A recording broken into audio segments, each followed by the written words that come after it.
యాదాద్రి లక్ష్మీ నరసింహస్వామి దివ్యక్షేత్రం పునర్నిర్మాణం తర్వాత భక్తుల రద్దీ కొనసాగుతోంది. తెలుగు రాష్ట్రాలే కాకుండా వివిధ ప్రాంతాల నుంచి వేల సంఖ్యలో భక్తులు స్వామివారిని దర్శించుకునేందుకు భక్తులు తరలివస్తున్నారు. ఇక ఆలయంలో ప్రత్యేక పూజలు చేయడంతో పాటుగా మొక్కులు చెల్లించుకుంటున్నారు. అయితే ఆలయానికి వెళ్లే ప్రతి ఒక్కరూ దేవుడికి కొబ్బరికాయ కొడతారు.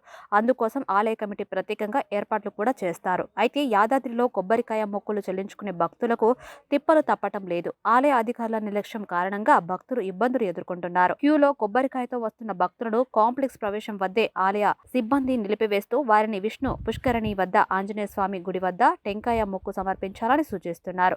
లేదంటే కొబ్బరికాయను సిబ్బంది తీసుకుని పక్కన పెట్టి దర్శనానికి పంపిస్తున్నారు. ఇక క్యూలో కుటుంబంతో వచ్చిన భక్తుల్లో ఒకరు కొబ్బరికాయ కొట్టేందుకు వెళ్తే వెంటొచ్చిన వాళ్ళను దర్శనానికి పంపిస్తున్నారు ఆలయ సిబ్బంది. దీంతో సదరు భక్తుడు మొక్కు చెల్లించుకొని మళ్లీ వరుసలో ప్రారంభం నుంచి వచ్చి దర్శనం చేసుకోవాల్సిన పరిస్థితి ఏర్పడుతుంది.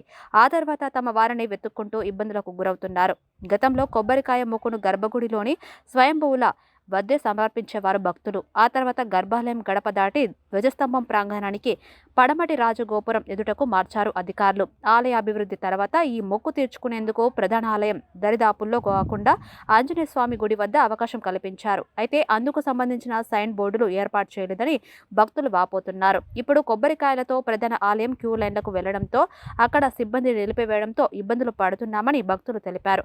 ఈ విషయంపై ఆలయ డిప్యూటీ ఈవో భాస్కర్ శర్మ స్పందించారు. కొబ్బరి నీళ్లతో కృష్ణాశిల నేల దెబ్బతింటుందని, అందుకే మొక్కు చెల్లించే స్థలం మార్చినట్లు తెలిపారు. దానికి తోడు డ్రైనేజీ పారుదలకు పీచు ఆటంకం కలిగిస్తుందన్నారు. దైవ ఆరాధనలు, దర్శనాలకు ఆటంకం ఏర్పడుతుందనే కారణంతోనే టెంకాయను లోపల కొట్టనివ్వకుండా చర్యలు తీసుకున్నామన్నారు. అయితే భక్తులు మాత్రం అసహనం వ్యక్తం చేస్తున్నారు. ఆలయ అధికారులు అందుకు తగిన సైన్ బోర్డులు ఏర్పాటు చేయాలని భక్తులు విజ్ఞప్తి చేశారు.